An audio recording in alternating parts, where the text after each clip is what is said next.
प्रिय विद्यार्थियों, जैसा कि आप देख रहे हैं, केशवदास जो रीतिकाल के प्रवर्तक कवि, सर्वोपरि कवि, प्रमुख कवि हैं, जिनकी महत्वपूर्ण रचना रामचंद्रिका के अंश को हमने अब तक पढ़ा है।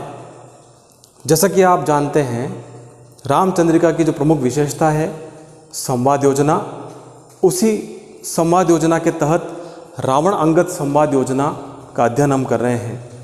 पिछली कक्षाओं में हमने पढ़ा था कि किस प्रकार अंगद रावण के दरबार में जा बैठते हैं और किस प्रकार साहसी अंगद रावण से वार्तालाप करते हैं, और इन छंदों में उन्हें समझाने की कोशिश की गई है कि वे राम की शरण में चले जाएं, माता सीता को छोड़ दें, उन्हें सकुशल लौटा दें, तभी तुम्हारा भला संभव है, वरना नहीं।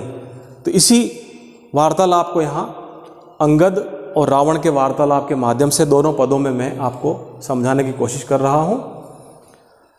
तो इसी अपनी वार्ता को आगे बढ़ाते हुए जो दूत रूप में अंगद आए हैं, वो रावण से कहते हैं, श्री रघुनाथ को वानर केशव आयो हो, एक न काहू हयोजु। अंगद कहते हैं कि रघुनाथ श्री राम का एक वानर आया था, उसको भी आप काबू में नहीं कर सके, उस पर भी आप पार नहीं पा सके। सागर को मद झारी चिकारी त्रिकूट की देह बिहारी छयोजु। सागर के मद को भी उसने नष्ट कर डाला। चिकारी और त्रिकूट नाम की जो भयंकर राक्षसनियाँ थी, उनका भी वध कर दिया, उनकी देह को भी छिन्न भिन्न कर दिया। सिय निहारी सहारी के राकस शोक अशोक बनी ही दयोजु। यहाँ तक कि जो अशोक वाटिका में तुमने सीता को कैद करके रखा हुआ है, सीता को उन्होंने सकुशल वहाँ देख लिया और सभी राक्षसों का जो वहाँ पहरा दे रहे थे उनका संहार कर दिया और अशोक वाटिका को शोक वाटिका में बना दिया, परिवर्तित कर दिया। अक्ष कुमार रही मारी के लंक ही जारी के निके ही जान भयोजु। यहाँ तक कि तुम्हारे पुत्र अक्षय कुमार को मार करके, लंका को जला करके सकुशल बिना किसी बाधा के वो यहाँ से चले भी गए और तुम उसका कुछ नहीं बिगाड़ सके। राम राजान के राज आए यहाँ धाम तेरे महाभाग जागे अबे। यानी अब तुम इस बात का ख्याल करो कि जो राजाओं के राजा हैं श्री राम, तुम्हारे धाम स्वयं चलकर आए हैं। ये समझो कि तुम्हारे महाभाग्य जग गए हैं। ऐसे में तुम्हें मनन करना चाहिए, गौर करना चाहिए। देवी मंदोदरी कुंभकर्णादि दे मित्र मंत्री जीते पूछी देखो सबे। अगर तुम्हें विश्वास ना हो, यकीन ना हो, तो देवी मंदोदरी, कुंभकर्ण और अपने मित्रों से, मंत्रियों से जाकर सलाह मशवरा कर सकते हो कि तुम्हारे लिए वास्तव में क्या उचित है। राखी जे जाति को पाति को वंश को साधी जे लोक में लोक पर लोक को। अगर तुम उनकी मंत्रणा को मानते हो तो तुम अपनी जाति की रक्षा भी कर लोगे, अपने वंश को बचा लोगे और अपने लोक और लोक पर लोक यानी दोनों को सही सुधार लोगे और सही ढंग से जीवन यापन कर सकोगे। आनी के पाँव परो देश ते कौशुले। इसीलिए तो मेरा ऐसा कहना है कि श्री राम के चरणों में जा गिरो, पाँव पड़ जाओ और अपना ये सारा राज्य और सारा कोष उन्हें सौंप दो कि आपकी शरण में मैं आता हूँ और सब कुछ आपको सौंपता हूँ। आंसू ही ईस सीता ही चले ओक को। और बड़े सम्मान के साथ सीता जी को भी उनके समक्ष ले जा कर के प्रस्तुत कर दो, तो शायद तुम्हारा भी भला हो जाए और तुम बच जाओ। तो यहाँ अंगद राम की महिमा का, हनुमान जी की महिमा का गुणगान करते हुए रावण को ये सीख देने की निश्चित कोशिश कर रहे हैं कि वह अब भी संभल जाए। जैसा कि दूत का कर्तव्य होता है, वैसा वो कर्तव्य पूरी तरह से निभा रहे हैं। तो इस छंद में अंगद ने रावण को समझाने की चेष्टा की है। दूसरे छंद में रावण प्रत्युत्तर में, क्योंकि जब रावण राम की इतनी प्रशंसा सुनता है, हनुमान जी की प्रशंसा सुनता है और एक दूत के द्वारा उनको सिखाने की जो बात सुनता है, तो उसका अहंकार जाग उठता है, वह बेचैन हो जाता है, तिलमिला जाता है। तो अब उसका कथन क्या कहता है लोक लोकेश स्यों सोच ब्रह्मा रचे, आपनी अपनी सीव सो रहे।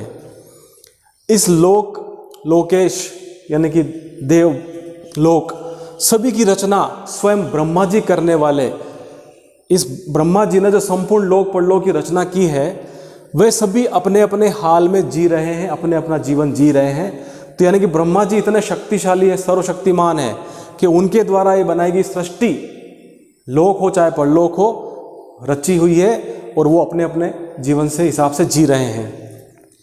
वे भी चारी बाहें धरी विष्णु रक्षा करे, बात साच कहे वेद बानी कहे। वे ब्रह्मा जी चारों बाहें फैलाकर चारों वेदों की वाणी का यहाँ अध्यापन करते हैं, अध्ययन करते हैं, पढ़ाते हैं, सुनाते हैं, अपनी वाणी से बोलते हैं उन वेदों को, और विष्णु जी स्वयं रक्षा करते हैं। ताही भ्रू भंग ही देव देवेश स्यों, विष्णु ब्रह्मादि दे रुद्र जय संचरो। जिस रावण की भ्रू भंगिमा यानी कि आंखें टेढ़ी करते ही सारे देवी देवता, विष्णु ब्रह्मा सभी और स्वयं रुद्रदेव भी उनका काम करने के लिए तत्पर रहते हैं, यानी कि मैं इतना सामर्थ्यवान हूं। ताही हो छाड़ी के पाए काके परो, आज संसार तो पाए परे मेरे। उन सभी को छोड़ करके मैं किसके पांव पड़ूं? आज सारा संसार तो मेरे पांव पड़ता है। ऐसा कहकर के पुनः प्रश्न वो रावण अंगद से करते हैं। कहता है राम को काम का, अच्छा तुम्हारे राम करते क्या है? अंगद कहते हैं शत्रुओं को जीतते हैं। कौन कबे रिबू जीत्यो कहा, कब किस शत्रु को कहां जीता, जरा बताना तो। बाली बली छलसों भृगुनंदन गर्भ हरियो द्विज दीन महा। वो अपनी बात को निरंतर करते हुए रावण कहता है बाली जो बड़े बलशाली थे उनको छल से हरा। भृगुनंदन यानी कि परशुराम जी जो बड़े ही दीज पंडित थे, दीन थे, उनका गर्भ हर के कौन सी बड़ी बात कर ली। तो अंगद कहते हैं दीन सु क्यों छिति छत्र हत्यो। तुम किसको दीन कह रहे हो? जिन्होंने इस धरती को क्षत्रियों से विहीन कर दिया था। बिन प्राणन हेह राज कियो, और हेह राज को भी तुमने, वो परशुराम जी ने मार डाला था, प्राण विहीन कर दिया था। वो परशुराम जी दीन कैसे हो सकते हैं जिसके गर्भ को श्री राम ने हरण किया था। रावण फिर प्रश्न कहता है ये है कौन, जैसे कोई जानता ही ना हो। अंगद कहता है अच्छा वह बिसरियो, अच्छा है को भूल गए। अरे जिसने खेल खेल में तुम्हें बांध लिया था उसी है की बात कर रहा हूं, उस है की बात कर रहा हूं जिसने तुम्हें खेल खेल में बांध लिया। उसी है को मार डाला था परशुराम जी ने, जिसको तुम दीन और ब्राह्मण कह रहे हो। उसी दीन और ब्राह्मण को राम ने गर्व से विहीन कर दिया, अहंकार से विहीन कर दिया। तो ऐसे शक्तिशाली राम की शरण में तुम्हें जाना चाहिए। तुम्हें सोचना चाहिए कि तुम्हारा उद्धार किस में है, कैसे है। तो इन दोनों छंदों में आपने देखा कि किस प्रकार रावण और अंगद के मध्य में वार्तालाप होता है, और रामचंद्रिका का जो ये अंश है वो आपके सामने आप पढ़ा।